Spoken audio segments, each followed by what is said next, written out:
Times have changed, bro. The new Drake song debuted at 15 on all platforms. And this is unusual. There's been excuses for Drake for this entire year. Every time he drop a song and it don't perform the way he usually performs, there's a new excuse. Drake just got hit with a major reality check, and this one hurts. His latest drop didn't just underperform, it flopped hard. Fans are out here calling it his most embarrassing moment yet, and the numbers back it up. What was supposed to be a bold surprise move ended up looking like a quiet stumble. While Drake's rollout fizzled, Kendrick Lamar and Tyler, the creator, came through swinging, crushing him in first-week streams, sales, and critical praise. Kendrick didn't even need to release anything new. His old tracks were charting higher than Drake's so-called comeback. That's wild. Meanwhile, Tyler didn't just eat, he devoured. His latest project took over both Apple Music and Spotify, running up numbers across multiple countries like it was nothing. Fans couldn't stop talking about the creativity, the layers, the elevation, and Drake, he got called out for dropping the same recycled flows with zero growth. A lot of people said we had to wait for him to release his solo stuff, the solo album. Well, the solo single was here, dog. And the reality is, people are moving on from this style of hip hop, and I think in Drake in general. Critics said the song sounded uninspired and directionless, and that's being nice. The backlash is loud. Some fans who used to ride hard for Drake are now posting things like Drake lost his hunger and he's getting outclassed by real lyricists. One insider even said, the audience is done with Safe. They want growth, not copy-paste verses.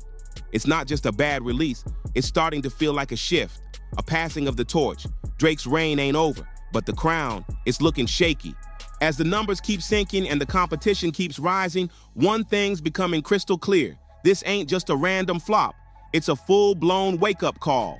The tides in hip-hop are shifting, and Drake's getting caught in the middle of a battle he used to dominate. This month, it's not just another moment. It's a war. Two heavyweight styles are clashing hard, each one fighting to control the future of the genre. On one side, you've got the polished machine of mainstream hype, built on formulas, mass appeal, and superstar names. That's Drake's lane. But on the other, there's a wave of raw, layered storytelling and creativity that's starting to win hearts and headlines. Drake still has pull, no doubt. 2 new tracks have landed in decent chart spots, but when you really zoom out, the numbers ain't telling the full story. That same magic where every Drake drop used to hit #1 instantly. Even if the song was mid, it's fading fast. Tracks like Which One and What Did I Miss had heavy promo behind them. Radio push, big playlists, all the usual tricks, but they didn't spark anything real. No moment, no movement, no cultural shift, just clicks. Even worse, fans online are now running organized campaigns, begging people to stream on loop, post links, and follow exact steps to boost the plays. That's not organic hype, that's desperation. It's like they're fighting algorithms instead of celebrating the music. I think, of course, Drake has a lot of pop fans who are casual listeners to music, who might have listened to God's Plan and Hotline Bling and stuff like that. And then he got his core OVO people. But overall, the genre is moving on, dog. Drake is always gonna get some streams, he gonna do his thing, but...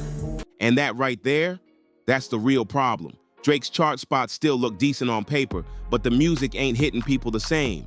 The vibe's off, the connection is breaking, and once that goes, no amount of promo can bring it back. These days, numbers ain't enough to hold the crown, not anymore. What we're seeing now is a rap game overrun by people who care more about stats than sound. A growing crowd of listeners out here chasing viral hits and chart placements instead of real artistry. They're boosting numbers but ignoring substance.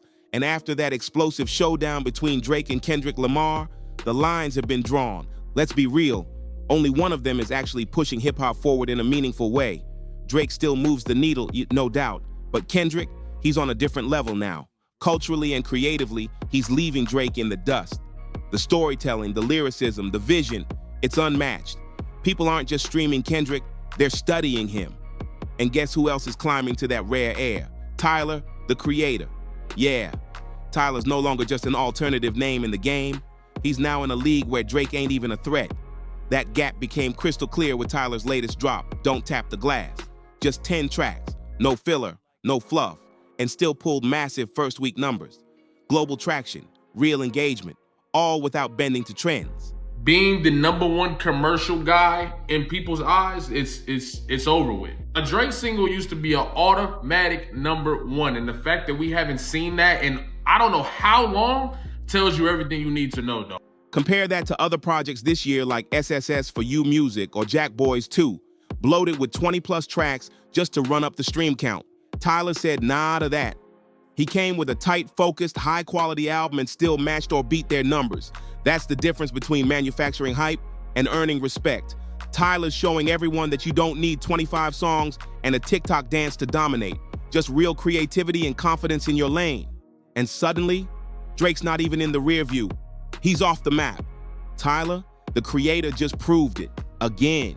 In today's music game, it's not about dropping 30 tracks or flooding the timeline with hype. It's about quality, not quantity. And Tyler's latest moves, they're setting a new standard for what real impact looks like. Right now, Tyler is quietly surpassing both Travis Scott and Drake, not just in numbers, but in artistic weight.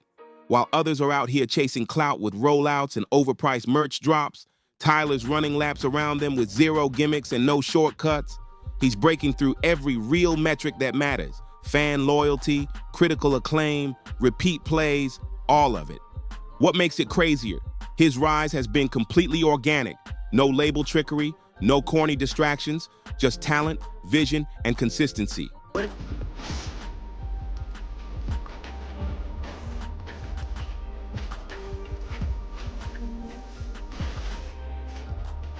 Tyler built his lane from the ground up.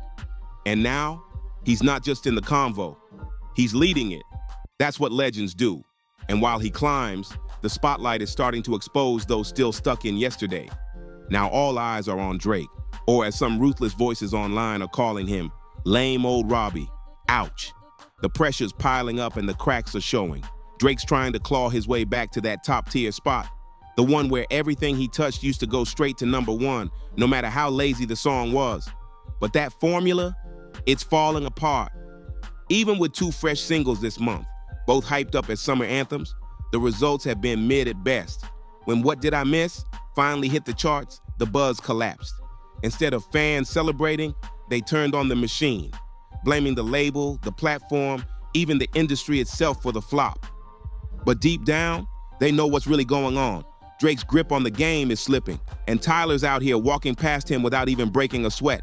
Now fans are out here calling it a setup, spinning wild theories to explain the flop. But let's keep it real. After all that online flexing, the flashy promo, and non-stop social media buzz, Drake's What Did I Miss didn't just underdeliver, it straight up tanked. The hype was loud, but the reaction, brutal. This wasn't just a miss, it was a ghost. The track didn't crack the top 10, didn't even break the top 20. It slid all the way down to number 23. And that's rough, especially for an artist who used to own the summer. For someone trying to claim the throne again, this kind of debut screams trouble. And sure, the song had a little jab at LeBron James and tossed in some vague symbolism that certain fan groups might try to unpack like it's deep poetry. But let's be honest, most people weren't buying it. The impact wasn't there. The energy Drake put into promoting it, nowhere to be found in the reception.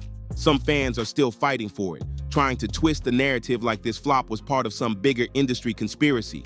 Others are out here building fan fiction level stories just to protect the brand. But guess what? The numbers tell the truth. There's no setup. This wasn't sabotage. It was just a song that didn't connect, plain and simple.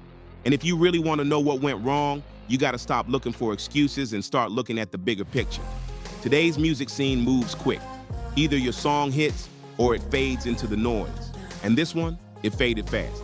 As Tony Soprano once said, a hit is a hit. And this wasn't one. Doesn't matter how many threads or theories float around online.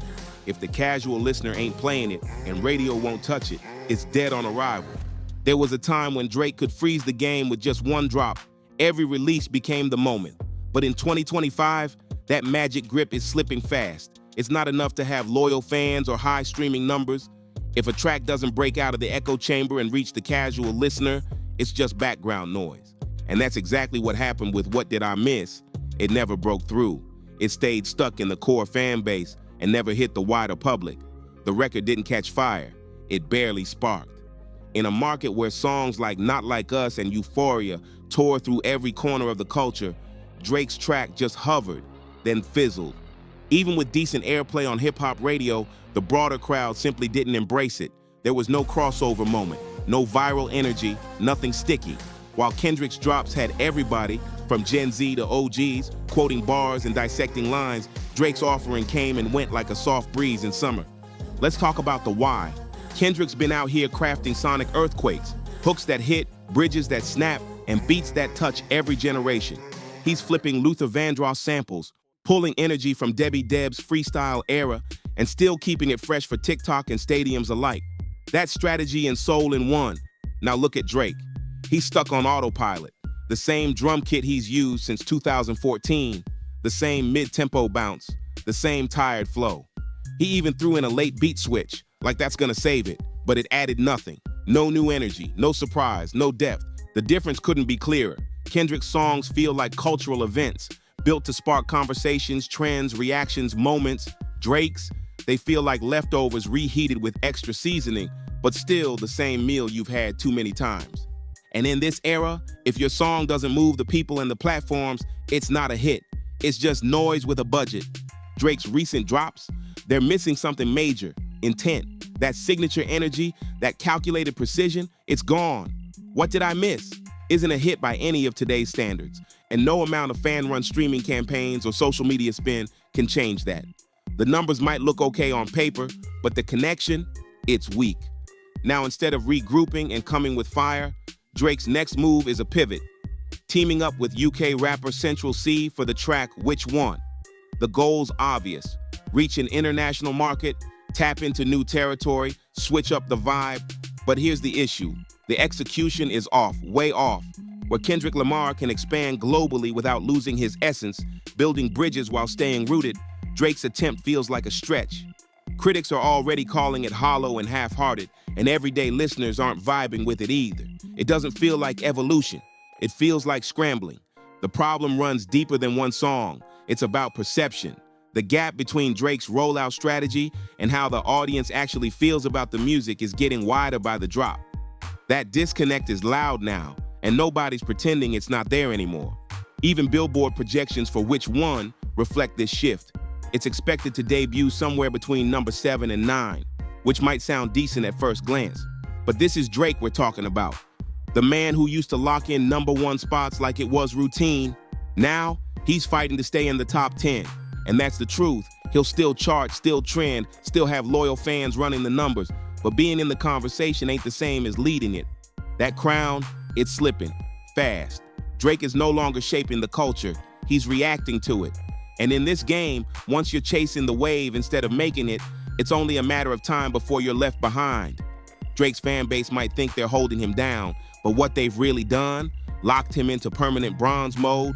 He's always in the race, always showing up, but almost never taking the top spot anymore. And the music itself, it's making that fact harder and harder to ignore. His recent tracks sound like faded reflections of his old glory. Same formulas, just less fire. There's no new direction, no evolution, just watered down reruns of flows we've already heard 10 years ago. It's like Drake stuck chasing a sound that used to work but doesn't slap the same in 2025. When you break down the elements of a real hit, hooks that stick, melodies that replay in your head, bridges that lift the track, and mass appeal that cuts across every platform, Drake's new material is missing every one of those. And this ain't just critique from haters, the numbers prove it. These songs lose steam fast. Once the initial hype dies down, so do the streams. That's not a hit, that's a hiccup. Meanwhile, Kendrick Lamar is out here reinventing the blueprint. He's dropping songs like Luther, a track that came out nearly a year ago and still moves heavy on streaming, gets spins on radio, and hasn't needed a single trending hashtag to stay alive. That's longevity. That's real cultural grip. Drake, on the other hand, keeps doubling back to old tricks, but the spark's gone. The sound feels safe, predictable, and flat. And with every lukewarm drop, he's slowly carving out a new legacy. Not as the genre's leader, but as the reliable third-place runner in a race that's already moved forward without him. Even now, he refuses to admit what everyone sees. Kendrick isn't just in his lane, he's dominating it. Drake built his name in that exact space, mass appeal rap with depth and flair. But now, He's playing catch-up while Kendrick keeps raising the bar with no cosigns, no gimmicks, just pure skill. Drake might still be visible, but he's no longer defining the moment. He's reacting to it. And that shift, it's permanent if nothing changes. Instead of facing the truth head-on, Drake keeps falling back on the same tired excuses, blaming industry conspiracies, claiming the game is rigged, and pushing this idea of systemic bias. But let's be real. When you strip away the noise and look at the numbers, there's no secret plot, no agenda, just results, and lately they've been disappointing. What's actually happening is way simpler. Drake is dodging accountability. He won't own the fact that his recent creative choices just ain't hitting. And while he's stuck pointing fingers, artists like Tyler, the Creator, Kendrick Lamar, and even Clips are thriving. Their music is connecting, not just with critics, but with casual fans too. These aren't flukes. These are real placements on the charts, backed by music that carries weight. They're doing it with fresh sounds, sharp narratives, and bold moves. Meanwhile, Drake's tracks are slipping through the cracks, fast. His corner of the hip-hop world is shrinking, and the cultural influence he once commanded, it's fading out. Each new drop from him seems to carry less staying power than the last. The impact just doesn't stick. No matter how much budget goes into marketing, no matter how flashy the rollout is, the music isn't moving people like it used to. And that's the biggest red flag of all. There's a new era rising, one built on originality, depth, and storytelling. Drake's still trying to win with spectacle, nostalgia, and recycled formulas. But the wave has changed. And when a track like Luther, a soulful, layered tribute built with intent, can outlast and outperform a factory-made single crafted for chart domination, that says everything. The era of empty hits is crashing fast, and Drake's strategy of masking weak records with big rollouts, it's not fooling anybody anymore. It's all right there in the numbers, and they don't lie. Audiences are shifting their attention and their respect. The charts are starting to reflect something bigger than just hype. They're showing a new era taking shape, and surprisingly, it's finally confirming what fans have been whispering for years. Hip-hop is evolving, and this time, it might actually be moving in the right direction. Just look at who's running it. Tyler, the Creator, dropped an album and took over the conversation in 4 days flat. Clips is back, and not just coasting, they're competing. And Kendrick, he's not just on the charts. He owns his lane, holding firm without chasing trends or attention. That's not luck. That's legacy, skill, and intention all wrapped into one. Now zoom out. Drake, the man who used to be untouchable, is sliding down the rankings and fast. It's more than just a dip in streams. It's a sign. Fans are done with the same formula, the same structure, the same sound, recycled with new artwork. And that decline, it's sending a message that even the biggest names aren't immune if the music doesn't evolve. So here's the real question. What do these shifts actually mean for the future of mainstream rap? Tyler's success is screaming that quality over quantity still wins. Clips proving that real pen game and legacy matter. Kendrick showing that consistency, depth, and creativity still move the culture. And Drake's struggle, that's a wake-up call. You can't just coast anymore, not in 2025. Let's talk about it. Drop your thoughts in the comments. What do you make of Tyler's takeover? Is Clips really back in full force? And does Kendrick now officially run the lane Drake once dominated? If you're still here, you already know what to do. Smash that like button, subscribe to stay tapped into the real stories, and share this with someone who's still stuck in 2016.